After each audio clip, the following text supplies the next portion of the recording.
So, mga kotsero, eto ngayon na nangyayari. Ito yung sinasabi. National Security Council raises alarm over possible foreign interference in 2025 midterm elections. So, hindi magandang balita to. At naikwento ko na sa inyo previously na may history si China nang nangingialam siya sa eleksyon ng ibang bansa. Ito po sabi ng National Security Council, the NSC is also sounding the alarm on possible electoral interference by foreign entities. Given that it is an election year, we should be starting to prepare now on how to protect the integrity of the electoral process and protect it from cyber attacks. Actually, binanggit ko na po ito sa inyo nung isang araw. Kaso today, may nagsalita. Nagsalita naman ngayon si Comelec. Safeguards against foreign interference in 2025 polls are in place. Sabi ng Comelec. Nakahanda kami dyan, sabi niya. parang parang ang pangit yata nung ganong sagot, di ba? So, nag-anticipate din kayo ng foreign interference. Ito yung balita, guys. Panorin natin. Other news, the National Security Council warns of possible foreign interference in the Philippines' 2025 midterm polls. NSC Assistant Director General Jonathan Malaya says his agency has reached out to the country's ICT department to ensure safeguards are in place. Malaya's warning comes amid persistent attacks on government websites from foreign sources. He notes similar election cyber attacks can be observed abroad. The U.S. earlier accused China of being behind a series of hacks into lawmakers and key democratic institutions. Beijing categorically denied the allegation. Given that it's an election year, we should be starting to prepare now on how to protect the integrity of the electoral process and protect it from cyber attacks. We have seen foreign interference in elections in most democracies because, democracies are, of course, by the very nature of the system of government, is vulnerable to cyber attacks. The Philippine poll body says the reason they're preparing early for the midterm polls is to address such concerns. Comelec Chair George Garcia notes they are in need of election hardware, software, and transmission to ensure protection against cyber attacks. The Comelec recently inked a nearly 18 billion peso deal with South Korean firm Miru Systems for the procurement of a new automated election system. Yun. So, ito naman ang bago. Medyo nagiging real o mas nagiging totoo yung threat na yan dahil dito. Ito yung sabi ko sa inyo, hindi ko na isama sa materials ko. Dahil dito, nahack na naman ang Coast Guard. Nahack na naman Coast Guard, guys. Ano mo na? For the second time. Facebook page. Facebook page lang to ha. Hindi pa to yung Comelec. Hindi pa to yung ating buong election system. Facebook page lang to. May ganyan na. Paano pa kaya? Okay. So, ayan no. At tingnan natin kung naayos na. Kasi alam ko hindi pa naayos eh. Last I checked, hindi pa naayos. Wait. Pero as usual, bago tayo pumunta dyan, mga kotsero, mag-shoutout muna tayo kay Sendway. Ayan. Kung kayo ay nasa US, UK, Canada, Italy, France, Spain, Ireland, and Belgium at gusto nyo magpadala sa Pilipinas ng walang remittance fees, ang gawin nyo lang ay i-download ang Sendwave app, gawa kayo ng account, lagay nyo ba account details at pwede na magpadala sa GCash, Cash Pickup at iba't ibang mga bangko sa bansa. At kapag ginamit nyo pa kayong promo code na Sendwave ay makakuha pa kayo ng karagdagan $20 free credit. Kaya ganito na Sendwave for all of your remittance needs. Lapan, di pa rin nakaayos oh. Hack pa rin siya. Oh. Rambo. Ano to? Bloodsport? Bloodsport yata yan eh. Ayan. Hack pa rin. Puro hack. So, Anyari, pangalawang beses na to, Coast Guard. For the second times, ano nangyayari sa'yo? But anyway, so yun na nga. So, hindi malabo na mangyari yung sinasabi ng ating National Security Council. Baka i-hack yung ating midterm elections. Alam nyo, mga kotsero, para sa akin, that is the least of our worries. Well, of course, dapat problemahin din natin yan, yung isa sa yung pag-hack ng ating sistema. Mas mag-aalala ako sa mind hacking na ginaganap nila. Mind hack, guys. Sa mind hacking na ginagawa nila ng Chinese Communist Party.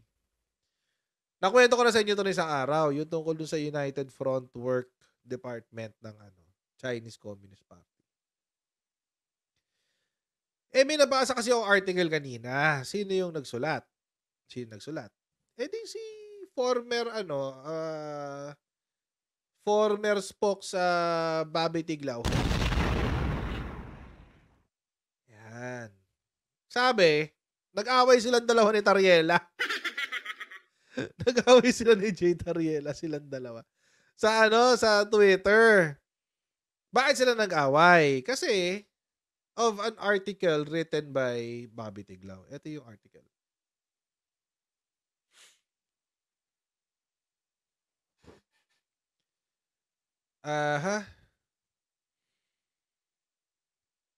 Wait. Turns out, si Senator Amy din pala ang may hawak ng elections. Committee on Elections ng Senado.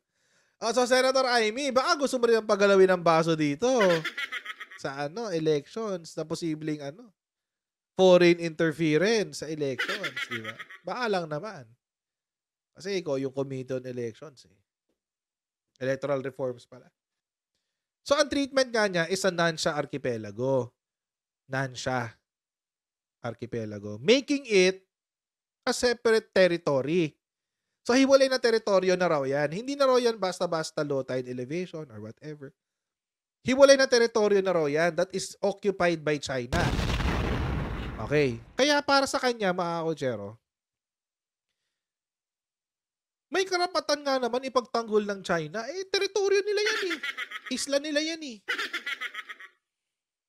Sabi. Teritoryo nila yan Isla kasi nila yan. Therefore, for China, is merely defending its sovereign territory against the Philippines. Sovereign territory. Teritoryo daw nila yan kasi. Isla nila yan. Okay.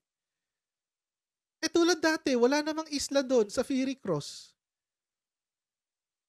Scarborough. Wala namang isla doon before. Spratly Islands, maliliit lang na rock formations yun Ngayon may isla na kasi naglagay na ng lupa doon. So, paano gagawin?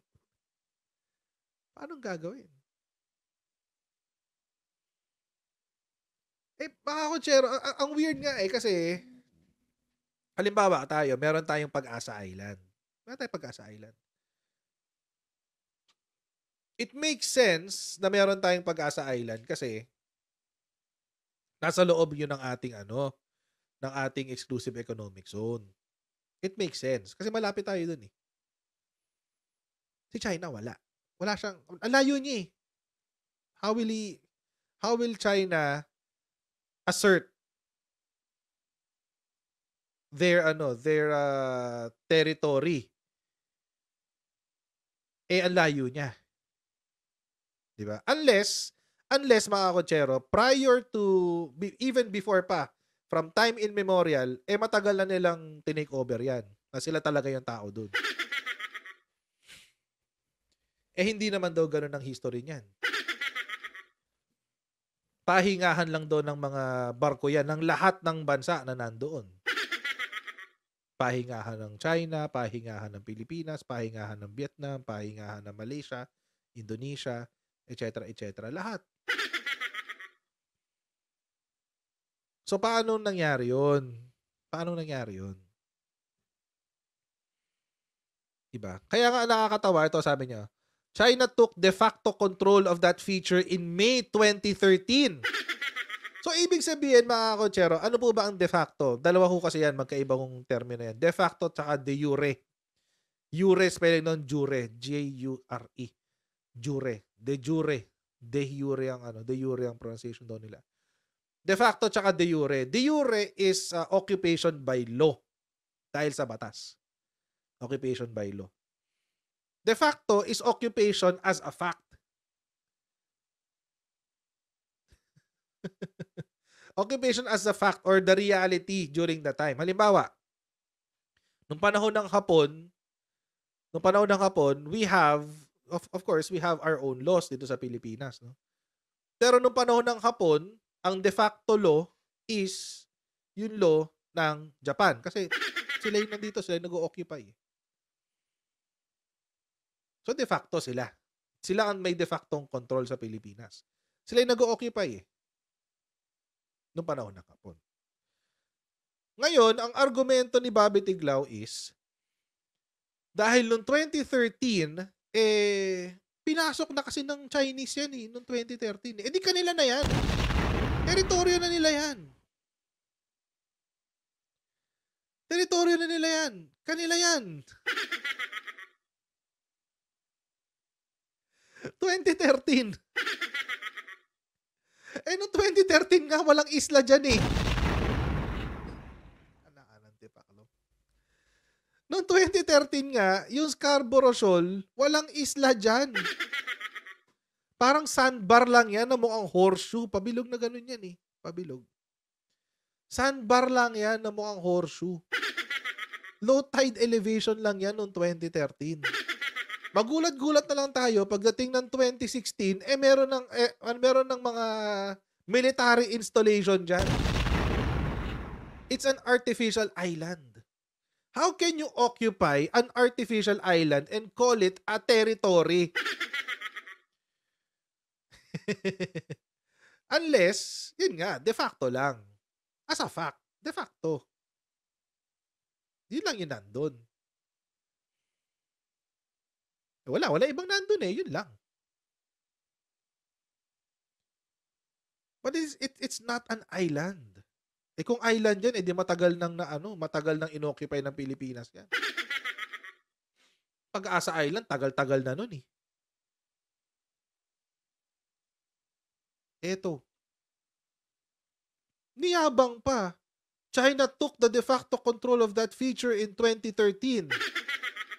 Nung daw kasi, nagkabanggaan daw ang Pilipinas at China doon. Nagkaroon ng standoff doon, di ba?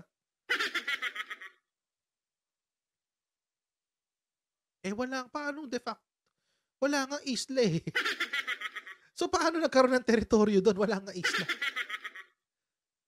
There's nothing to defend because there's no territory to defend noong 2013. Kaso, ngayon may isla na at may mga military installation pa. So can you call it an island now? Yes, it is an island now. Who has de facto control? Si China kasi sila yung nandun. Sila gumawa nun. But it doesn't necessarily mean that it also created its own territorial waters, exclusive economic zone, etc., etc. Kasi if that's the case, kung yun ang sitwasyon, mga kotsero, di exclusive economic zone ng China, mas malaki pa sa 9-dash line. Kasi kung i-consider mo na yung buong teritoryo ng 9-dash line is territorial waters, di from there, from the whole of the 9-dash line, sa labas nun, 200 nautical miles, sa China pa rin. Teka, kunin ko nga yung picture. Kasi baka nahirapang, kailangan may illustration. Wait lang, kunin ko yung picture. Kailangan may illustration yan ito halimbawa yung ito yung 9-dash line Yan, dyan, Yan. Hanggang sa baba pa ngayon, actually. Ito na nga lang. 9-dash line. Ayan. Wait lang. Ayan. Ito yung 9 dash line, no? So, kung ito ay tinatrato na territorial waters ni China, which is impossible, it's not territorial waters. Ayan. Halimbawa yan, territorial waters lahat yan. So, ibig sabihin, from here, simula dito, papalabas, 200 nautical miles, exclusive economic zone naman ni China. So, ibig sabihin, from here, papunta ng, Thailand. 200 nautical miles, papuntang Thailand, kay China pa rin. Simula dito, papunta kay, kay Indonesia sa ilalim, dito sa ilalim, kay China pa rin. Eto na lang. Simula dyan, papunta kay Manila Bay, kay China pa rin. Talaga ba? It doesn't make sense. O baka ako lang di makaintindi. Kasi sabi ni Bobby Tiglao, territorial na raw yun eh. Territoryo daw nila yun. Territoryo na raw nila yun. So that means it's their territorial waters? Ano ba yun? Ang labo. Nalilito na ba kayo sa sinulat ni Bobby Tiglao? Kasi ako rin nalilito na ako eh. Hindi ko lang kung bobo lang ako, hindi ko siya naiintindihan. Pero nalilito na rin ako, guys. Ang hirap paniwalaan nitong sinabi ni Bobby Tiglao, guys. Sa totoo lang. Tapos, pinasok pa niya yung military. Worse for the Philippines, the tribunal ruled that the Chinese vessels' actions to prevent Philippine government vessels from resupplying the BRP Sierra Madre were a quintessentially military situation involving the military force of one side and a combination of the military and paramilitary force on the other. Dahil daw military action na siya, mga kutsero, dinagdag pa ni Bobby Tiglao na hindi raw pwede mag-invoke ng UNCLOS or arbitral ruling kasi it's a military action. Okay. So, anong susundin mong batas? What convention will you follow?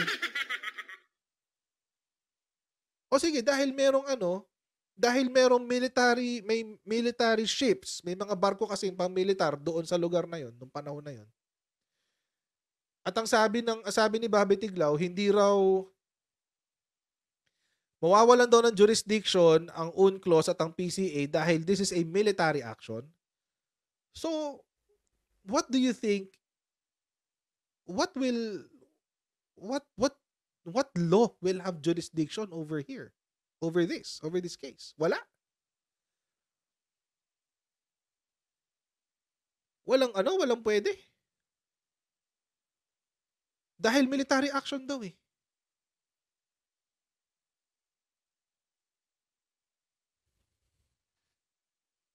So, ibig sabihin, dahil military action, o di pwede natin i-invoke ang MDT. Military action eh. Mutual Defense Treaty. Pwede, di ba? Pero sabi niya, hindi pa rin daw pwede. Bakit? Water cannoning lang daw ang ginagawa eh. Hindi siya armed attack.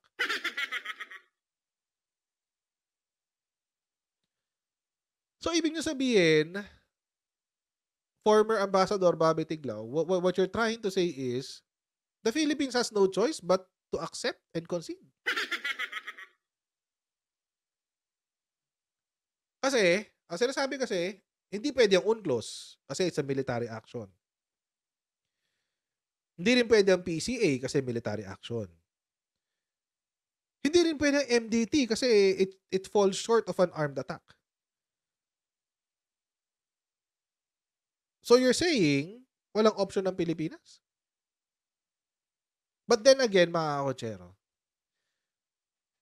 kahit na sinabi ng PCA, ang ibig sabihin lang naman dito mga kotsero, walang desisyon, hindi pwedeng gamitin ang PCA para mag-decide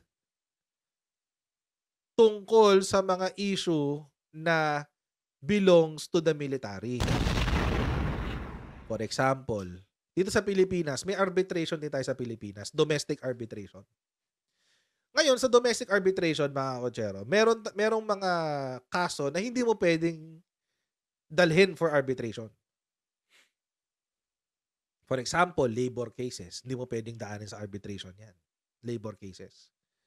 Kailangan sa korte yan. Cases that are, which jurisdiction should be in the courts. Yun, mga kaso na yun. So, halimbawa, may estafa. Hindi mo pwedeng i-arbitration ng estafa. Kasi korte yan. Criminal act yun eh. So, yun. Hindi pwedeng hindi pwedeng, pag-usapan na lang natin magkano mabayad ko sa'yo. Hindi pwede. Bakit? Krimen yun eh. Kailangan may parusahan. Kailangan parusahan siya as a crime.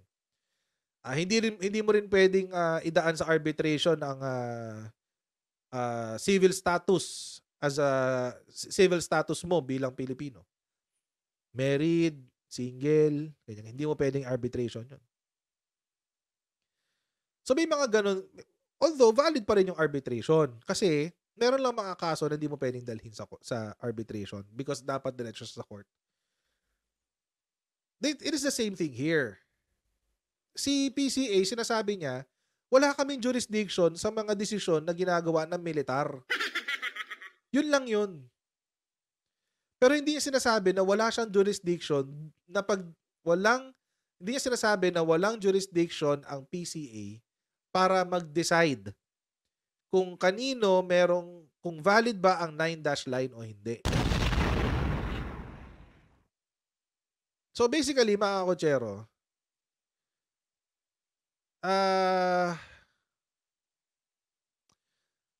sinabi po ng PCA na kahit may military action dyan, hindi ibig sabihin kayo may karapatan dyan. That's it. Yun lang po yung sinabi ng PCA dyan. Yes, there's a military action. Meron kang naval ships. May gray ships ka dyan, China. But doesn't necessarily mean that you can na ikaw may jurisdiction dyan sa lugar na yan. May barko ka lang.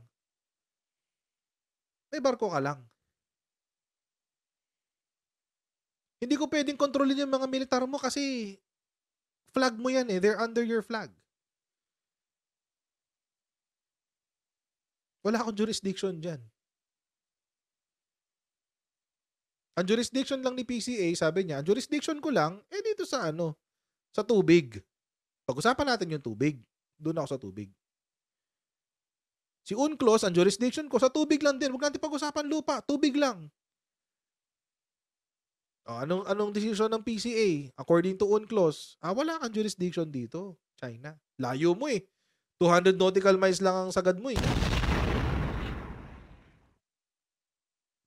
Yun lang yun.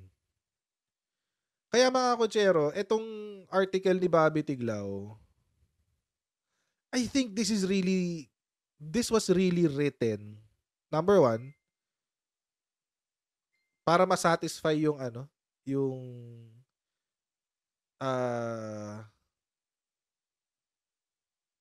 political whatever ng DDS. Kasi alam niyo mga kotsero, halos lahat ng sinulat niya dito is a misinterpretation of what was written in the PCA. And I will challenge anyone, kahit sino, to read the PCA. Basahin niyo po yung PCA ng walang bias. Kasi hodang ikaw ay dilawan, kasi hodang ikaw ay loyalista, kasi hodang ikaw ay DDS, kasi hodang ikaw ay pro-admin or anti-admin, try reading yung Permanent Court of Arbitration ruling na wala kang bias. At simple lang ang mababagsakan mo. Isang fact lang ang babagsakan mo. Sinabi ng PCA na there's no such, the existence, or the insistence rather, of the 9-dash line is not valid. Yung 9-dash line nyo, China, hindi valid.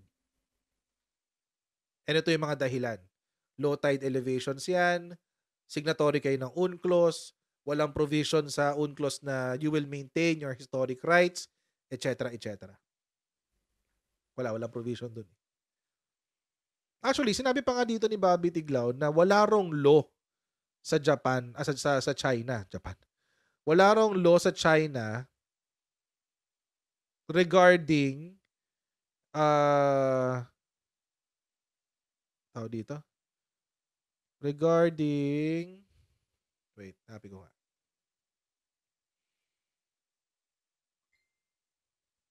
Yan.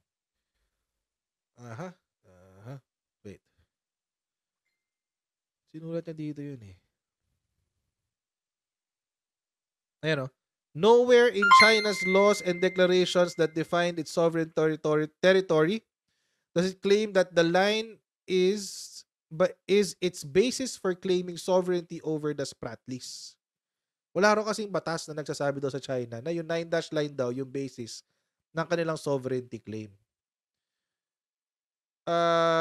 Pero according sa PCA, meron daw law sa China na defines how they claim territories. Wait lang, pupuntahan natin yun. Puntahan natin yun, guys. Wait lang.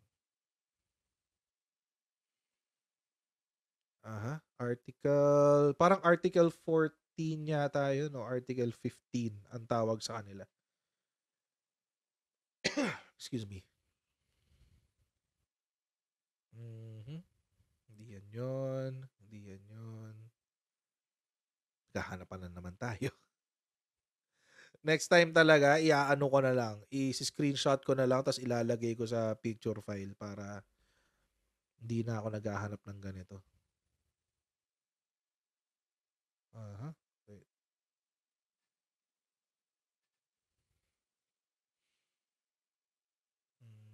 Wait lang ha. Hanapin natin. Highlight ko na rin yun kanina eh. Yun.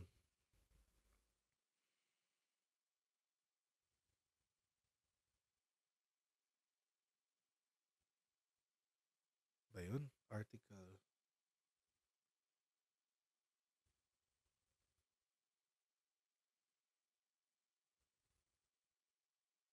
Ayun, ito Article 14 nga. Sabi, Article 14, ito yung loto sa China, batas sa China. Sabi niya, Article 14 of the Exclusive Economic Zone and Continental Shelf Act provides further that the provisions of this law shall not affect the rights of the PRC has been enjoying ever since the days of past. Ibig sabihin, sa Article 14 daw ng EEZ and Continental Shelf Act, hindi raw nito maaapektuhan, yung kanila daw pinirmahan sa UNCLOS ay hindi makakaapekto sa mga karapatan na kanila nang na-experience simula noong unang panahon. Ang generic, di ba? Ano yun? Forever? May forever sa inyo, China? Ang hirap. Ang hirap naman nun. Sa batas niyo mismo may forever eh.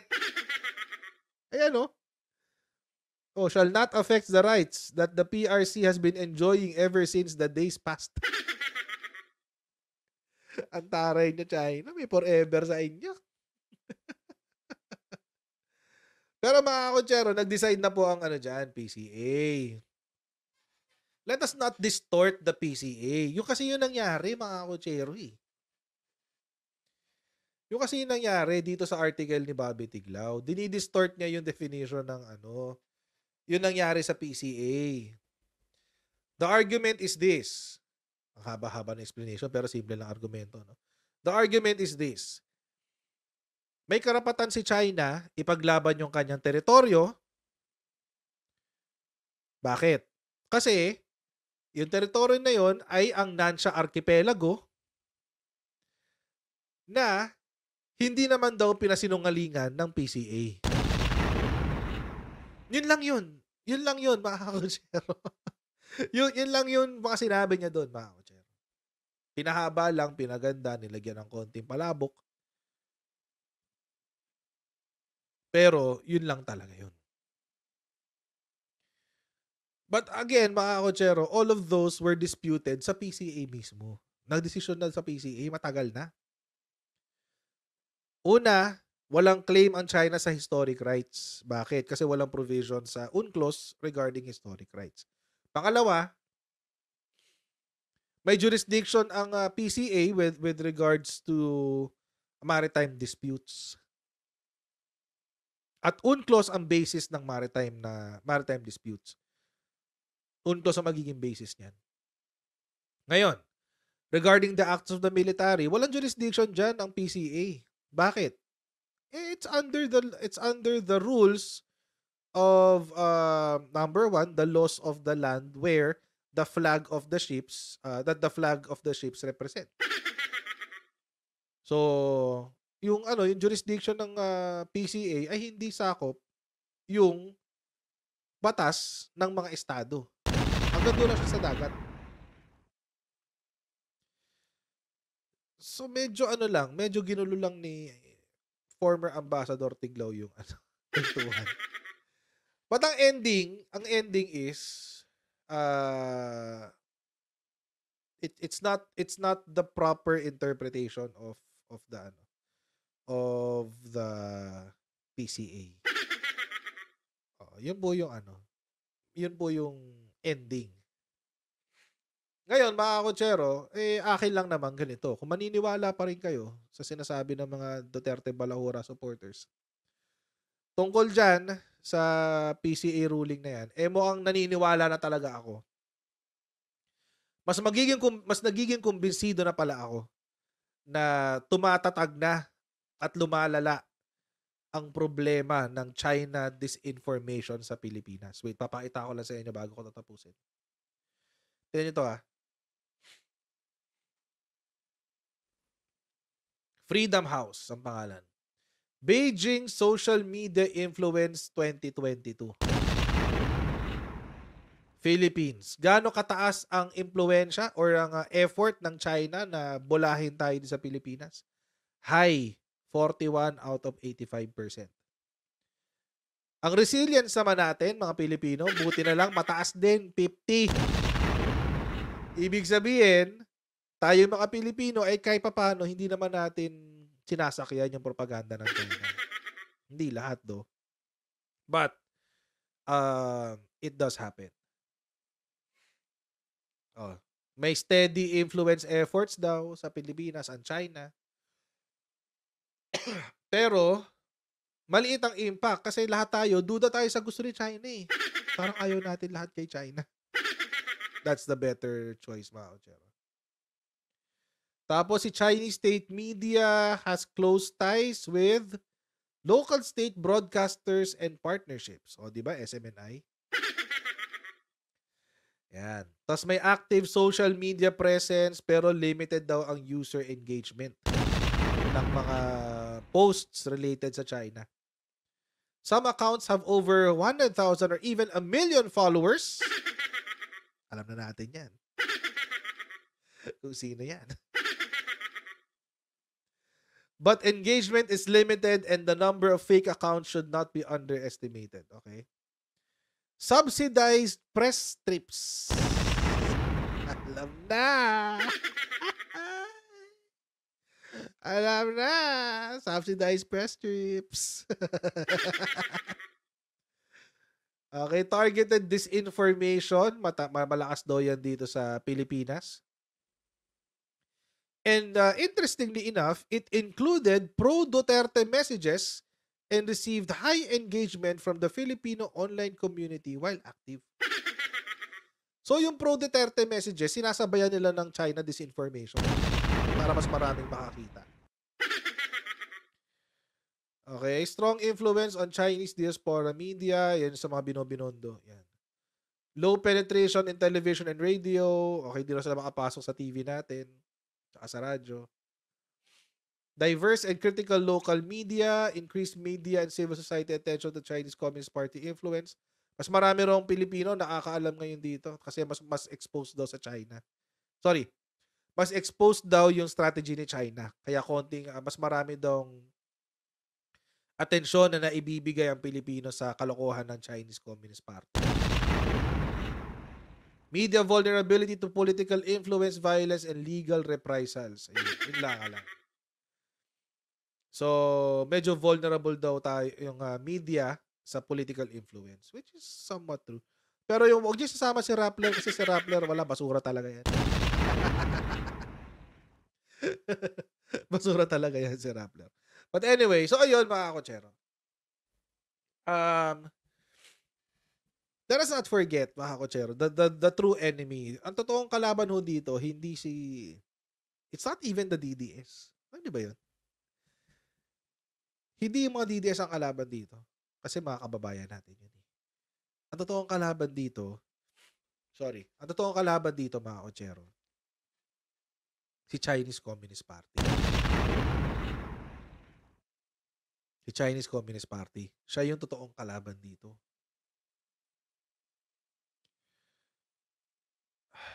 Pero alam nyo mga kotsero, syempre alam naman natin mga DBS, madaling mabola, madaling mauto. Mga Duterte Balahura supporters. So, hanggat hindi sumasaksak sa kokote nila yung mga sinasabi natin dito, tutuloy-tuloy lang natin. Sana po hindi kayo magsawa. Sana po hindi kayo magsawa. Kasi, etong issue ng West Philippine Sea, it should go beyond our political ideologies, political affiliations, or political personalities. Hindi dapat dito united tayong lahat sa issue ng West Philippines. Ayan. So mga kotsero I'll see all of you tomorrow. Okay, maraming po salamat sa inyo patuloy na mag-support sa ating channel. Huwag niyo po kalimutan mag-like, share, subscribe sa Coach Jared YouTube channel, and I'll see all of you in our next Coach Jared Live. God bless you. See you next time, guys. Bye!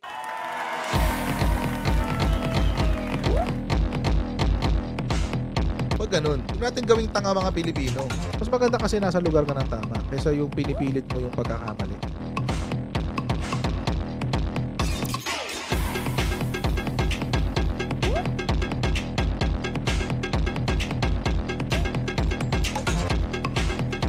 Are they willing to go that far? Hindi makakalimutan ng Pilipino yan hanggat di nasasagot niya. Sino ngayon nagsasabi ng totoo?